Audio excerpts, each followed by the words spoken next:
नमस्कार दोस्तों, एक बार फिर से स्वागत है आपका कॉमर्स नेशन के इस ऑनलाइन लर्निंग प्लेटफॉर्म पर।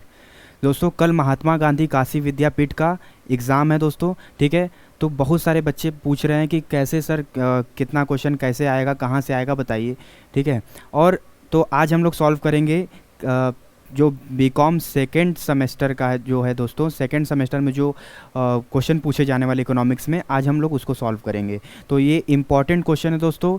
ये महात्मा गांधी काशी विद्यापीठ हो, चाहे फिर कोई भी कम्पिटिटिव एग्ज़ाम हो, यहाँ ये सारे क्वेश्चन आपको काम आने वाले हैं दोस्तों, ठीक है। तो एक एक करके हम लोग सॉल्व करेंगे कि क्या है, यहाँ पर देखते हैं, ठीक है। चलिए दोस्तों, सबसे पहला क्वेश्चन आपके सामने यहाँ पर स्टार्ट करते हैं इसमें, ठीक है।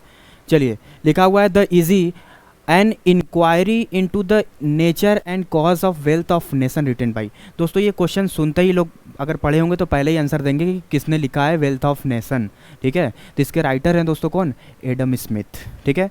तो फर्स्ट का आंसर हो जाएगा ए। चलिए, नेक्स्ट क्वेश्चन आपके सामने, wealth of nation is written by. दोस्तों, वेल्थ ऑफ नेशन किसने दिया है? तो ये भी आंसर सिंपल है दोस्तों, ये क्या हो जाएगा? एडम स्मिथ, ठीक। चलिए, नेक्स्ट क्वेश्चन पढ़िए, principle of political economy is written by. दोस्तों, प्रिंसिपल ऑफ पॉलिटिकल इकोनॉमी किसने दिया हुआ है? तो इसका आंसर होगा दोस्तों क्या? जे.एस. मिल ने दिया हुआ है दोस्तों। प्रिंसिपल ऑफ पॉलिटिकल इकोनॉमी के जो राइटर हैं वो कौन है? जे.एस.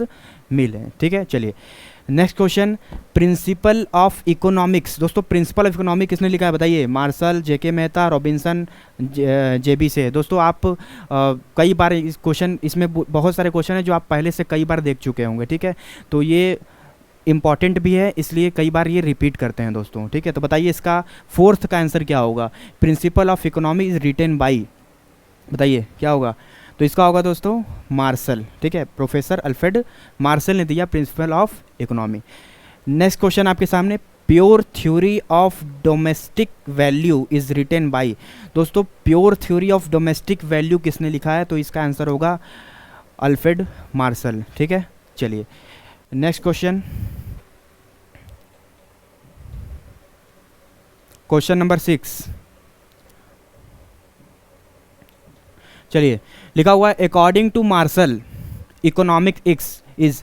दोस्तों, मार्शल के अकॉर्डिंग इकोनॉमिक्स क्या है? ठीक है, पॉजिटिव साइंस है, नॉर्मेटिव साइंस है, बोथ और की आर्ट है। बताइए दोस्तों क्या होगा? मार्शल के अकॉर्डिंग जो इकोनॉमिक्स है वो है नॉर्मेटिव साइंस, ठीक है दोस्तों।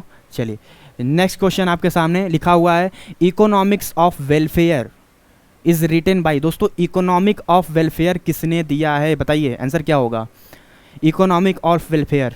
चलिए, तो इसका आंसर होगा दोस्तों ए.सी. पिगू, ठीक है। इन्होंने दिया है इकोनॉमिक ऑफ वेलफेयर। चलिए, नेक्स्ट क्वेश्चन, क्वेश्चन नंबर 8, बताइएगा फटाक से इसका आंसर जल्दी से।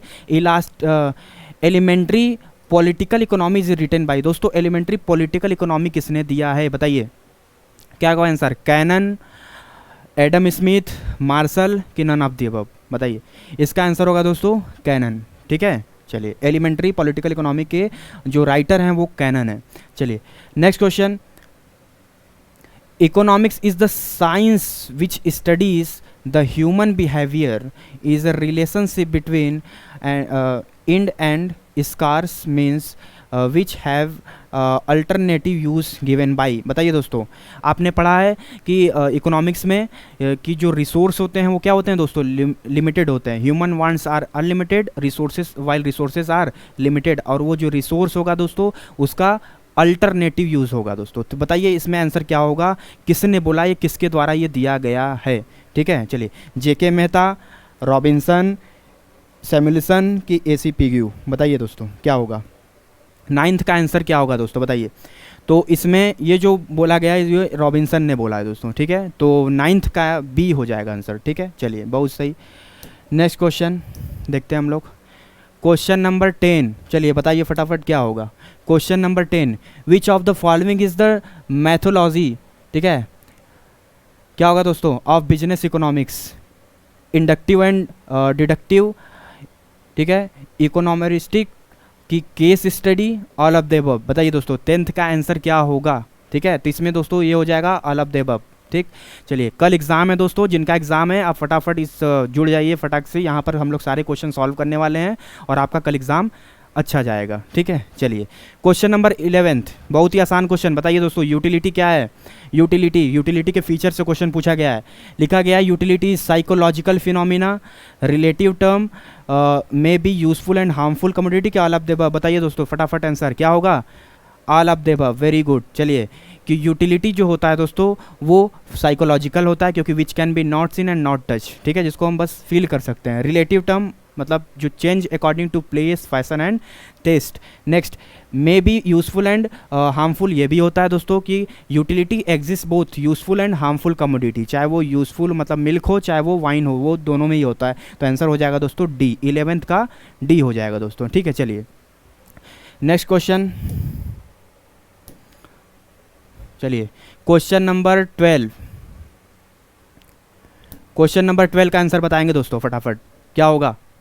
लिखा है cardinal approach of utility analysis given by. दोस्तों दो अप्रोच होते हैं। ठीक है, कंज्यूमर बिहेवियर को समझने के लिए दो अप्रोच बनाए गए हैं, कार्डिनल अप्रोच, ऑर्डिनल अप्रोच। तो cardinal approach given by professor Alfred Marshall, और ऑर्डिनल अप्रोच किसने दिया है, J.R. Hicks, Elon and Pareto ने दिया दोस्तों। ठीक है, तो 12th का आंसर हो जाएगा दोस्तों ए। ठीक है, चलिए नेक्स्ट क्वेश्चन आपके सामने लिखा हुआ है दोस्तों कि इन मार्जिनल यूटिलिटी, ठीक है, if the satisfaction point is.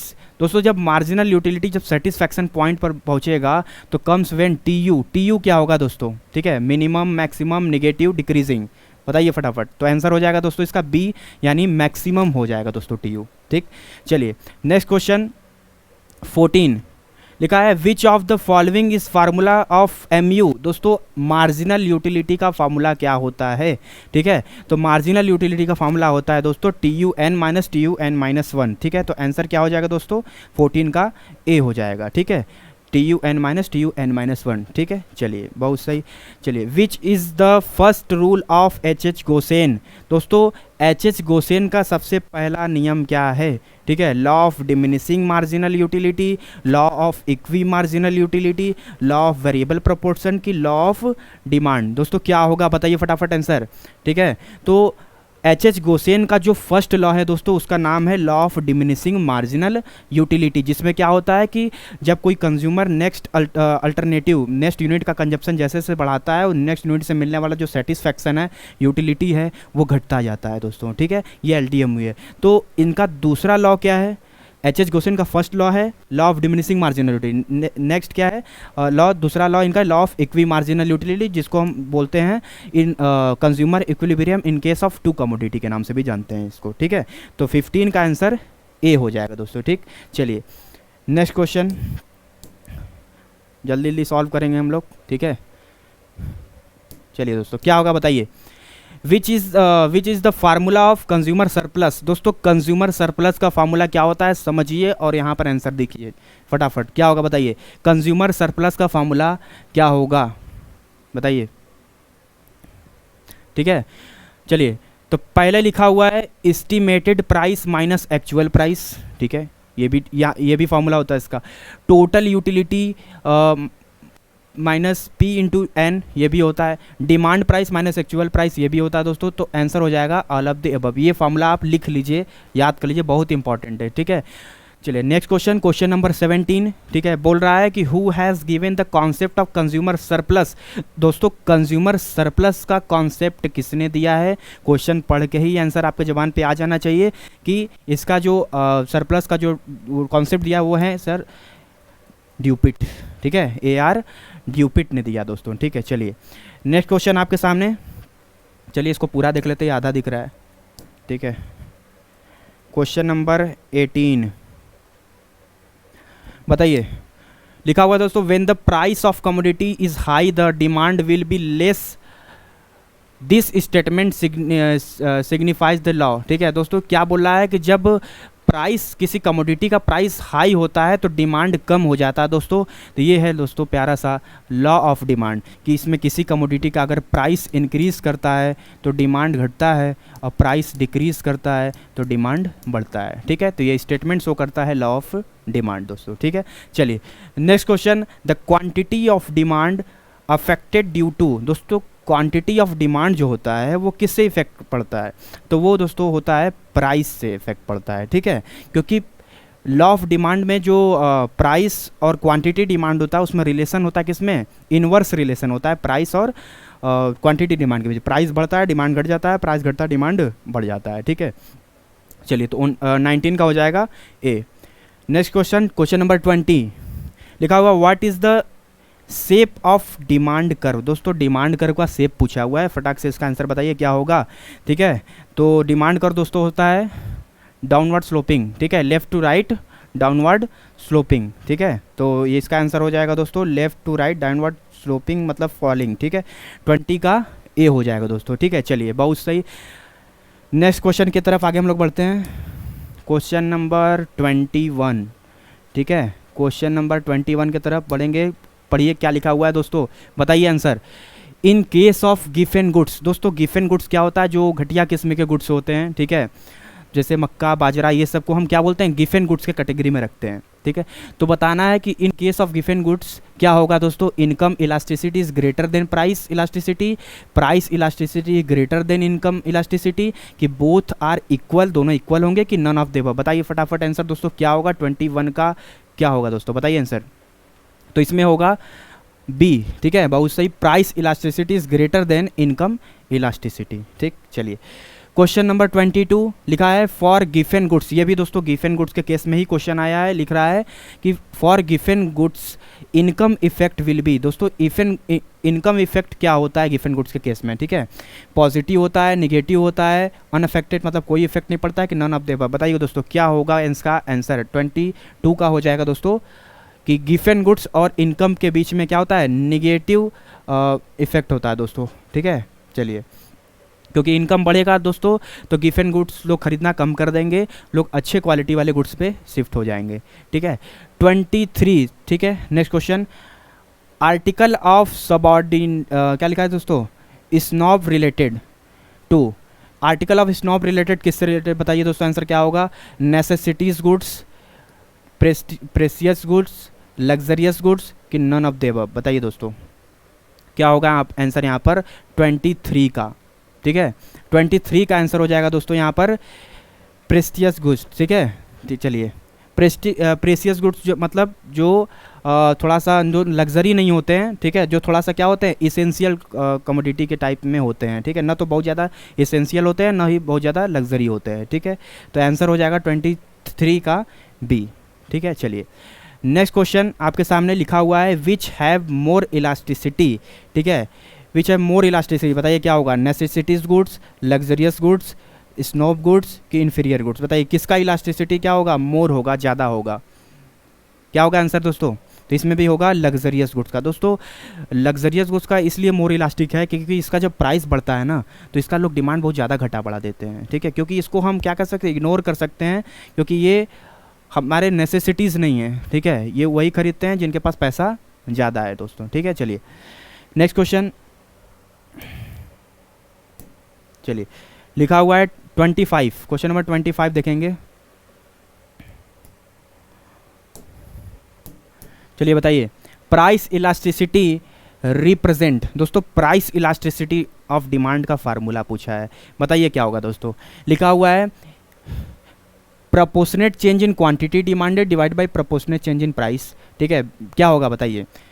Simple सा क्वेश्चन, ठीक है, कि इसका formula ED equals to proportionate change in quantity demanded divide by proportionate change in price होगा दोस्तों, यानी 25 का आंसर क्या हो जाएगा? ए हो जाएगा, ठीक है। चलिए नेक्स्ट क्वेश्चन की तरफ बढ़ते हैं आगे। लिखा हुआ है कि if ED equals to infinite, ठीक है दोस्तों, इलास्टिसिटी ऑफ डिमांड से क्वेश्चन यहाँ पर पूछा गया है कि ED equals to infinite then degree of price elasticity will be. क्या होगा बताइए कि ईडी किस टाइप्स ऑफ गुड्स के लिए क्या होता है? ईडी इक्वल्स टू इनफाइनाइट होता है दोस्तों। यहाँ पर होगा परफेक्टली इलास्टिक डिमांड, ठीक है। क्या होगा? परफेक्टली इलास्टिक डिमांड होगा दोस्तों, ठीक है। चलिए ईडी इक्वल्स टू इनफाइनाइट। चलिए ये ग्राफ ऐसे बनता है दोस्तों, ED equals to infinite parallel to X axis दोस्तों। चलिए next question, question number 27। Question number 27 देखते हैं क्या लिखा है। If the price elasticity of demand ED equals to one is one, then the demand curve will be. दोस्तों demand curve क्या होगा जब ईडी इक्वल्स टू 1 होगा। ठीक दोस्तों, 5 डिग्री इलास्टिसिटी ऑफ डिमांड में 5 डिग्रियाँ होती हैं। ठीक है, इसमें perfectly elastic demand, perfectly in elastic demand, उसके बाद यूनिटरी इलास्टिक डिमांड, यहाँ से ही क्वेश्चन ये लिखा गया है। ठीक है, उसके बाद एक होता है रिलेटिवली लेस इलास्टिक डिमांड और एक होता है हाईली इलास्टिक डिमांड। ठीक, तो यूनिटरी इलास्टिक डिमांड का जो कर्व बनता है दोस्तों वो होता है रेक्टेंगुलर हाइपरबोला कर्व। ठीक है, जो न तो वाई एक्सिस को टच करेगा ना ही वो एक्स एक्सिस को टच करेगा। तो आंसर क्या होगा दोस्तों, 27 का ए हो जाएगा। ठीक है, चलिए बहुत सही। नेक्स्ट क्वेश्चन बताएंगे 28 का क्या होगा। Point method. दोस्तों point method of measurement of elasticity of represent. दोस्तों बोल रहा है कि जो ईडी कैलकुलेट करने के, इलास्टिसिटी ऑफ डिमांड कैलकुलेट करने के इसमें से जो पॉइंट मेथड होता है उसका फार्मूला यहाँ पर क्या है दोस्तों। ठीक है, इसका फार्मूला क्या है, तो सबसे पहले यहाँ पर आपको ये बता दें कि ईडी कैलकुलेट के 3 मेथड होते हैं। एक होता है आपका टोटल आउटले या एक्सपेंडिचर मेथड। ठीक है, एक होता है परसेंटेज या प्रोपोर्शनेट मेथड, और एक आपका होता है पॉइंट या ज्योमेट्री मेथड। दोस्तों ये तो पॉइंट मेथड का फार्मूला पूछा है, तो दोस्तों इसमें आंसर क्या होता है, lower segment upon upper segment. ठीक है, तो आंसर हो जाएगा दोस्तों 28 का ए। चलिए नेक्स्ट क्वेश्चन, 28 तक हो गया था, 29 से यहाँ पर देखिएगा। चलिए 29 का क्वेश्चन क्या होगा दोस्तों, बताइए फटाफट। टोटल आउटले मेथड, बताया ना 3 मेथड है, यहाँ पे मेथड से क्वेश्चन पूछा जा रहा है। ठीक है, total outlay method of measurement of ED is propounded bye, किसने दिया है दोस्तों टोटल आउटले मेथड। ठीक है, कई बार क्वेश्चन एग्जाम में पूछा गया है दोस्तों। ठीक है, बताइए क्या होगा, मार्शल ने दिया है, फ्लक्स ने दिया है, बोल्डिंग ने दिया है कि पीगू ने दिया। दोस्तों बताइए क्या होगा। ठीक, तो total outlay given by professor Alfred Marshall, ये क्वेश्चन एकदम अच्छे से याद कर लीजिए आप। ठीक, चलिए क्वेश्चन नंबर 30 लिखा है, विच of the following is perfectly, क्या लिखा है दोस्तों, परफेक्टली इन इलास्टिक। ठीक है, विच ऑफ द फॉलोइंग, इसमें से परफेक्टली इलास्टिक डिमांड किसका होगा, वो कमोडिटी का नाम बताना है आपको कि कौन से कमोडिटी का डिमांड परफेक्टली इन इलास्टिक होता है दोस्तों। तो इसमें आंसर होगा क्या, जो नेसेसिटीज़ वाले गुड्स होते हैं यानी इंपॉर्टेंट होते हैं, जो डेली बेसिस पे यूज़ करें, जिनके बिना काम नहीं चल सकता, तो ये होगा साल्ट। दोस्तों साल्ट एक ऐसा कमोडिटी है जिसका डिमांड जो होता है वो परफेक्टली इन इलास्टिक होता है, यानी कितना भी प्राइस बढ़ जाए हम डिमांड करना नहीं छोड़ेंगे। ठीक है, चलिए नेक्स्ट क्वेश्चन 31 लिखा दोस्तों, पॉजिटिव इनकम इलास्टिसिटी इंक्लूड्स, कि पॉजिटिव इनकम इलास्टिसिटी इंक्लूड किसको इंक्लूड करता है दोस्तों, बताइए। General goods, important goods, inferior goods, none of this. बताइए दोस्तों आंसर फटाफट इसका क्या होगा।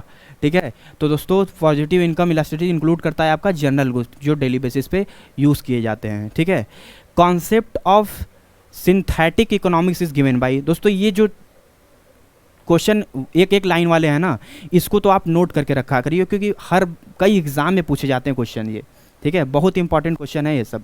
ठीक है, कई बार पूछे जाते हैं। तो ये 32 का आंसर क्या होगा बताइए, कॉन्सेप्ट ऑफ सिंथेटिक इकोनॉमी। बताइए इसका आंसर आप लोग देंगे। ठीक, चलिए इसका आंसर होता है दोस्तों concept of synthetic economy given by रास मूरे। ठीक है, ये आप लोग याद कर लेंगे। इसका आंसर किसने दिया, रास मूरे ने दिया इसका कॉन्सेप्ट। ठीक, चलिए next question 33, cross elasticity of substitute goods. ठीक है दोस्तों, क्रॉस इलास्टिसिटी ऑफ डिमांड। देखिए क्रॉस इलास्टिसिटी जो इलास्टिसिटी ऑफ डिमांड होता है वो 3 टाइप्स का होता है, एक price elasticity of demand, income elasticity of demand और क्रॉस इलास्टिसिटी ऑफ डिमांड। दोस्तों cross elasticity of demand 2 case में होता है, एक सब्स्टिट्यूट होता है, ठीक है, और एक दूसरा होता है कॉम्प्लीमेंट्री के केस में। ठीक है, कॉम्प्लीमेंट्री दोस्तों, सब्स्टिट्यूट गुड्स का मतलब जो एक दूसरे के प्लेस पर यूज़ किया जाए, जैसे कॉफ़ी एंड टी। ठीक है, और कॉम्प्लीमेंट्री में जो एक साथ यूज़ किए जाते हैं, जैसे कार एंड पेट्रोल, जिसके एक के बिना काम नहीं चलेगा। दोस्तों यहाँ पर क्वेश्चन पूछा गया है कि cross elasticity of substitute goods are, क्या होता है, positive, negative, zero, none of the above. बताइए क्या होगा दोस्तों इसका आंसर। ठीक है, तो क्रॉस इलास्टिसिटी ऑफ सब्स्टिट्यूट के केस में दोस्तों होता है वो पॉजिटिव होता है। ठीक है, चलिए किसमें एक का प्राइस बढ़ेगा दूसरे का डिमांड बढ़ जाएगा। ठीक है, जैसे हम कॉफ़ी का प्राइस ले रहे हैं और टी का डिमांड ले रहे हैं, क्योंकि कॉफ़ी और टी क्या है, एक दूसरे के सब्स्टिट्यूट है। ठीक है, अगर कॉफ़ी का प्राइस बढ़ता है तो लोग जो उसके कस्टमर है वो चाय की तरफ शिफ्ट हो जाएंगे, टी की तरफ शिफ्ट हो जाएंगे। ठीक है, तो डिमांड किसका बढ़ गया, टी का बढ़ जाएगा। ठीक है, तो ये पॉजिटिव इफेक्ट होता है दोस्तों। चलिए नेक्स्ट क्वेश्चन,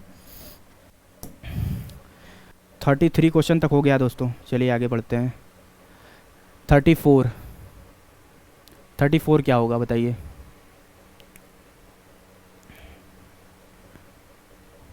चलिए लिखा हुआ है दोस्तों, relationship between price and quantity demanded in case of complementary goods. दोस्तों एक क्वेश्चन सब्स्टिट्यूट से, एक क्वेश्चन कॉम्प्लीमेंट्री से। बताइए उसमें अगर पॉजिटिव था तो कॉम्प्लीमेंट्री में क्या हो जाएगा, बताइए आंसर दीजिए दोस्तों फटाफट। ठीक है, तो इसमें होता है दोस्तों इनडायरेक्ट रिलेशनशिप होता है इसमें। ठीक है, कॉम्प्लीमेंट्री में प्राइस और क्वांटिटी डिमांडेड के बीच में इनडायरेक्ट रिलेशनशिप होता है। ठीक है, चलिए next question, if normal rate of interest. दोस्तों नॉर्मल रेट ऑफ इंटरेस्ट दिया हुआ 11% and real rate of interest दिया 8%। तो बोल रहा है कि what is the rate of inflation. दोस्तों इसका एक फॉर्मूला होता है। ठीक है, अगर इसको सॉल्व करोगे, ठीक है, तो normal rate of nominal rate of दिया हुआ है, ठीक है, 11% और रियल रेट, ठीक है, जिसको हम एक्चुअल बोलते हैं, ठीक है, वो दिया है 8%। तो दोस्तों इसको आप जब सॉल्व करेंगे तो आपका आंसर आएगा 3%। ठीक है, तो 35 का दोस्तों सी हो जाएगा। चलिए next question, which of the following is included in M1। ठीक है दोस्तों, M1 में क्या इंक्लूड होगा आपको बताना है। इसमें से गोल्ड आएगा, ठीक है, चेकिंग अकाउंट आएगा, कि आपका क्रेडिट कार्ड आएगा, कि इनमें से कुछ नहीं, बताइए। Non of the above. कि 36 का आंसर क्या होगा दोस्तों, फटाफट बताएंगे। ठीक है, तो 36 का आंसर हो जाएगा दोस्तों बी। ठीक है, चेकिंग अकाउंट। ठीक, कुछ क्वेश्चन है जो आपको यहाँ पर अच्छे से याद करके जाने होंगे। ठीक है, अच्छा ये बचा हुआ है नेक्स्ट क्वेश्चन दोस्तों, क्वेश्चन नंबर 37 और 38 भी जल्दी से सॉल्व करते हैं। लिखा हुआ है कि अ टाइप्स ऑफ अनएम्प्लॉयमेंट। दोस्तों अनएम्प्लॉयमेंट टाइप से क्वेश्चन पूछा गया है। ठीक है, इन विच वर्कर आर बिटवीन जॉब और searching for new job better job is called. ठीक है, बोला कि जब कोई एक पर्सन ना किसी एक जॉब को छोड़ के किसी दूसरे जॉब को जो सर्च करता है, तो उसके बीच में जो गैप पड़ता है, उसके बीच में वो अनएम्प्लॉयमेंट रहता है। तो वो कौन से टाइप्स का जो दोस्तों वो अनएम्प्लॉय है। ठीक है, तो फ्रैक्शनल है, साइकिकल है, स्ट्रक्चरल है, कि टर्नओवर है। दोस्तों इसको सोच के इसका आंसर बताइए क्या होगा। ठीक है, एक जॉब को छोड़ करके वो दूसरे जॉब को सर्च कर रहा है, तो उसके बीच में जो है वो काम नहीं कर रहा, मतलब वो अनएम्प्लॉयमेंट है। ठीक है, तो वो कौन से टाइप्स का अनएम्प्लॉयमेंट है दोस्तों यहाँ पर बताएंगे, तो उसको बोला जाता है फ्रैक्शनल अनएम्प्लॉयमेंट दोस्तों। ठीक है, चलिए 38 question, real GDP is equal to. दोस्तों रियल जीडीपी किसके इक्वल होता है। ठीक है, तो रियल जीडीपी जो इक्वल होता है दोस्तों वो नॉमिनल जीडीपी माइनस इन्फ्लेशन। ये फॉर्मूला यहाँ से क्वेश्चन आया था ऊपर। ठीक है, जो 3% वाला। ठीक, तो नॉर्मल जीडीपी माइनस इन्फ्लेशन कर देंगे तो रियल जीडीपी आ जाएगा। ठीक, 38 क्वेश्चन हो गया दोस्तों। नेक्स्ट 39 क्वेश्चन दोस्तों लिखा हुआ है, price effect of normal goods is equal to. ठीक है दोस्तों, बोला है कि प्राइस इफेक्ट नॉर्मल गुड्स के केस में क्या होगा, income effect minus substitution effect, income effect minus substitution effect. ठीक है, प्लस यहाँ पे प्लस है, यहाँ पे माइनस, दो एक ही है। इफ इनकम इफेक्ट की सब्स्टिट्यूशन इफेक्ट। बताइए दोस्तों 39 का आंसर क्या होगा। ठीक है, तो दोस्तों price effect of normal goods के केस में वो इक्वल होता है इनकम इफेक्ट के। ठीक है, ये अभी आप ध्यान रखेंगे। Next question, production function is dash relation be between input and output. दोस्तों प्रोडक्शन फंक्शन किसके बीच में रिलेशन बताता है, तो ये बताता है आपका इनपुट और आउटपुट के बीच में दोस्तों, कि आपने कितना इनपुट लगाया तो आपको कितना आउटपुट मिल गया दोस्तों। ठीक है, तो ये बताता है आपका क्या, कि प्रोडक्शन फंक्शन, देखिए इसका मीनिंग होता है the functional relationship between total input and total output. ठीक है, तो क्वेश्चन नंबर 40 का आंसर क्या होगा बताएंगे फटाफट।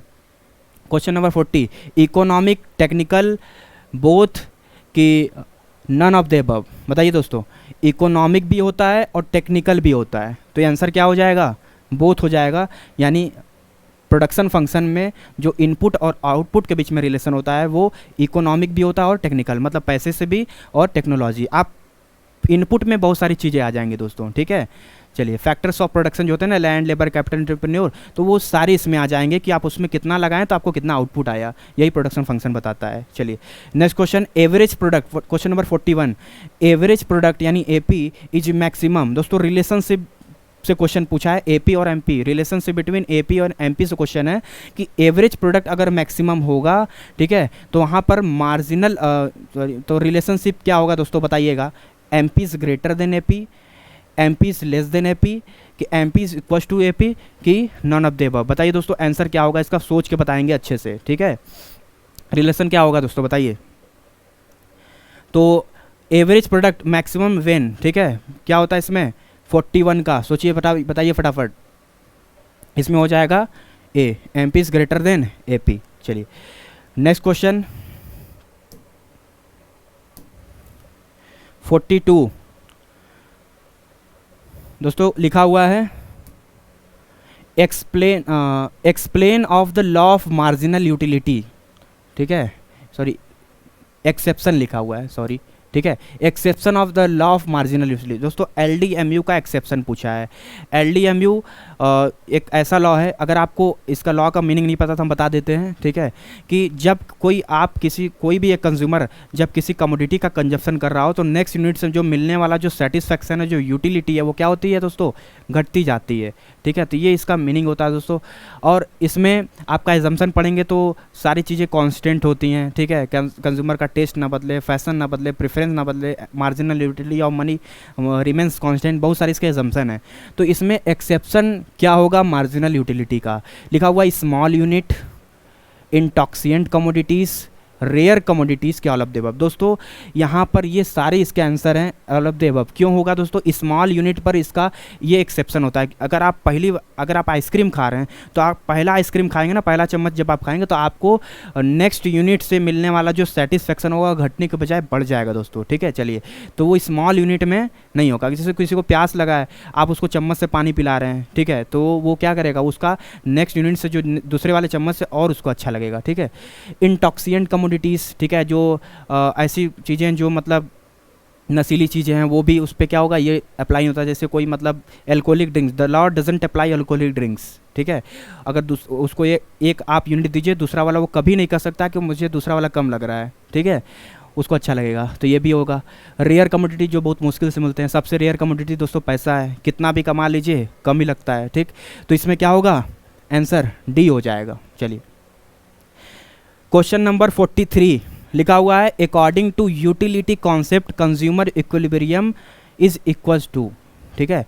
दोस्तों कंज्यूमर इक्विलिब्रियम का दो केस होता है।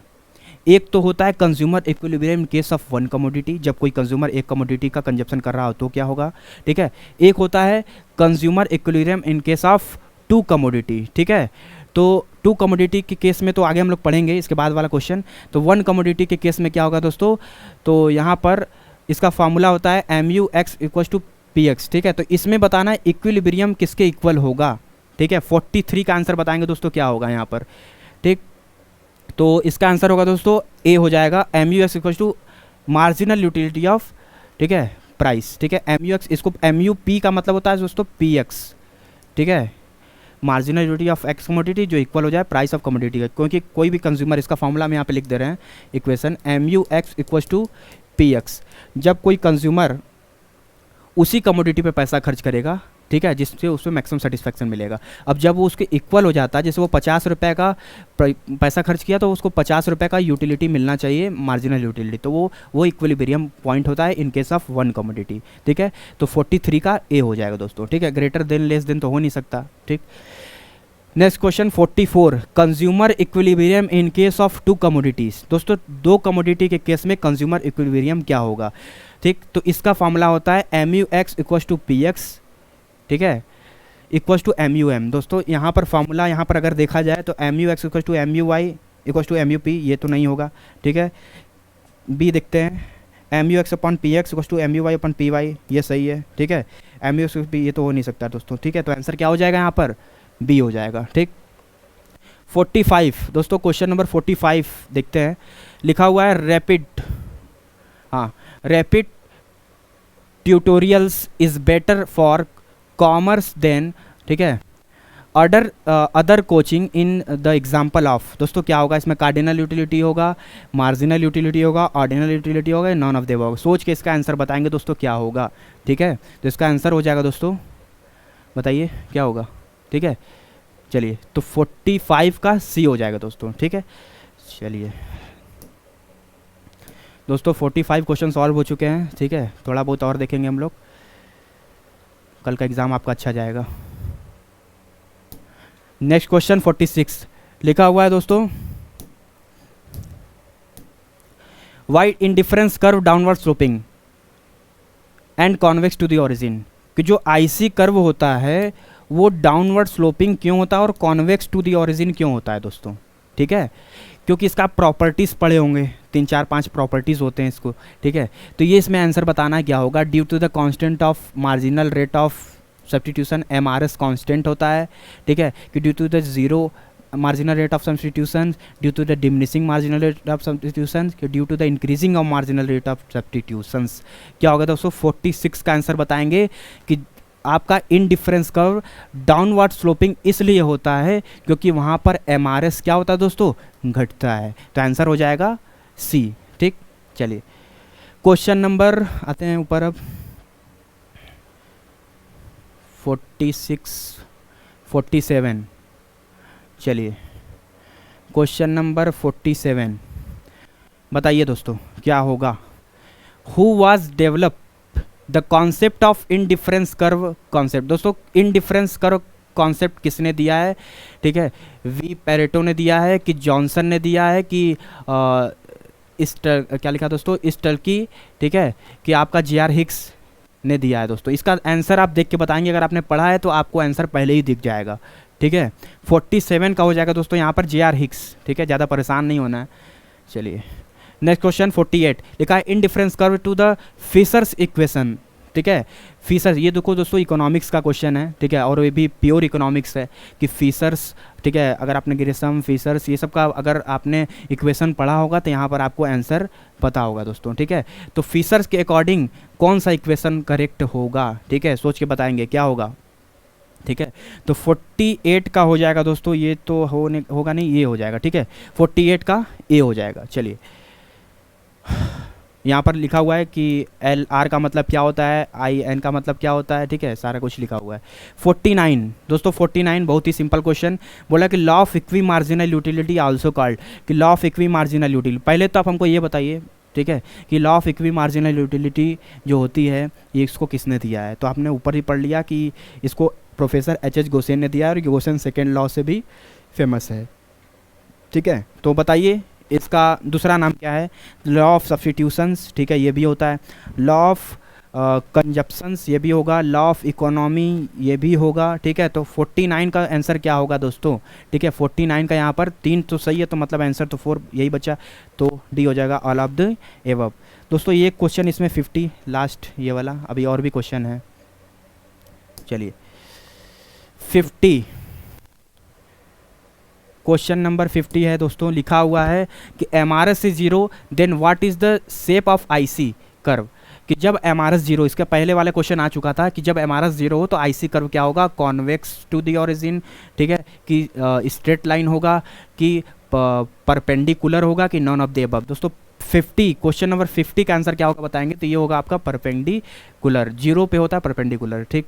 चलिए 51 who has given the revealed preference theory of utility measurement, सोच के बताएंगे आंसर क्या होगा दोस्तों, प्रोफेसर अल्फ्रेड मार्शल, प्रोफेसर सैमुएल्सन, ठीक है, स्टेनियर एंड हैक, कि नॉन ऑफ द अबव। 51 का आंसर क्या होगा दोस्तों, तो ये हो जाएगा आपका, ये दिए हैं प्रोफेसर सैमुएल्सन ने, ठीक। चलिए 52 opportunity is also known as, opportunity also known as का मतलब होता है नेक्स्ट बेस्ट अल्टरनेटिव, ठीक है, वर्ड्स तो होगा नहीं, ठीक है, बेस्ट अल्टरनेटिव, कि आप जब नेक्स्ट अल्टरनेटिव को पाने के लिए किसी का आप सेक्रीफाइस करते हैं, वो भी आप समझ रहे होंगे।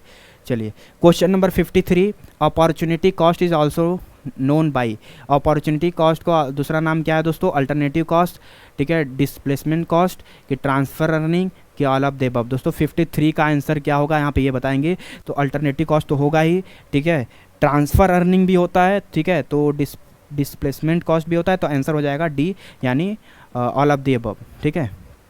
54, क्वेश्चन नंबर 54, चलिए बताइए क्या होगा दोस्तों। Fixed cost is also known as, दोस्तों फिक्स्ड कॉस्ट जो होता है, ठीक है, टोटल कॉस्ट का इसमें फिक्स्ड कॉस्ट के बारे में पूछा है कि कितने जो प्रोडक्शन के इंक्रीज डिक्रीज होने से इनका कोई प्रभाव नहीं पड़ता, तो बताइए इसका दूसरा नाम क्या है, फिक्स कॉस्ट का दूसरा नाम क्या है दोस्तों, ठीक है। जनरल कॉस्ट, ओवरहेड कॉस्ट, दोस्तों ओवरहेड कॉस्ट जो होता है इनडायरेक्ट टैक्स का जो होता है वो इक्वल होता है, मतलब उसका सम होता है। इनडायरेक्ट कॉस्ट के ऑल ऑफ द अबव, दोस्तों 54 का आंसर क्या होगा ये आप बताएंगे, ठीक है। तो ये होगा general cost, overhead cost, indirect cost, तो आंसर हो जाएगा दोस्तों D, all of the above, ठीक है। चलिए next question, in long run each and every cost, दोस्तों लॉन्ग रन में जो कॉस्ट होते हैं वो क्या होते हैं इसमें बताना है, fix, variable, semi variable, non, बताइए 55 का आंसर क्या होगा दोस्तों, तो बता दें वो वेरिएबल होता है, क्योंकि लॉन्ग रन इतना एक समय है कि जिसमें कोई भी आप चेंज, जिसमें जितने भी फैक्टर्स होते हैं वो क्या होते हैं दोस्तों, वो वेरिएबल नेचर के होते हैं, उसमें आप कभी भी चेंज कर सकते हैं। 56, क्वेश्चन नंबर 56 लिखा हुआ है दोस्तों, इफ़ AFC मतलब average fixed cost is rectangular hyperbola then it, ठीक है, क्या होगा दोस्तों इसका आंसर, ठीक है। इसका पूरा देखते हैं हम लोग, क्वेश्चन लिखा है downward AFC is rectangular hyperbola, दोस्तों रेक्टेंगुलर हाइपरबोला कर्व वैसे बनता है जो एक्स एक्सिस और वाई एक्सिस को टच नहीं करेगा। तो 56 का आंसर क्या होगा दोस्तों, downward from left to right, upward तो होगा नहीं दोस्तों, downward from right to left उल्टा बन जाएगा, ठीक है, अपवर्ड, तो आंसर हो जाएगा दोस्तों ए, 56 का ए हो जाएगा दोस्तों, ठीक है। तो दोस्तों 56 क्वेश्चन हम लोगों ने सॉल्व कर लिया, ठीक है। कल आपका एग्ज़ाम है, ठीक, आज इतना क्वेश्चन आपके लिए सफिशियंट है, जितने इंपॉर्टेंट है आप इस वीडियो को 1-2 बार देख लीजिएगा अच्छे से, तो आपको और बेटर समझ में आएगा और आप अच्छे से यहाँ पर सॉल्व कर लिए MCQ, ठीक है दोस्तों। तो जाइए एग्ज़ाम दे के आइए दोस्तों अच्छे से, ठीक है। तो मिलते हैं आपसे नेक्स्ट सेशन में, तब इस वीडियो में इतना ही, ठीक है। तब तक के लिए ऑल द वेरी बेस्ट दोस्तों।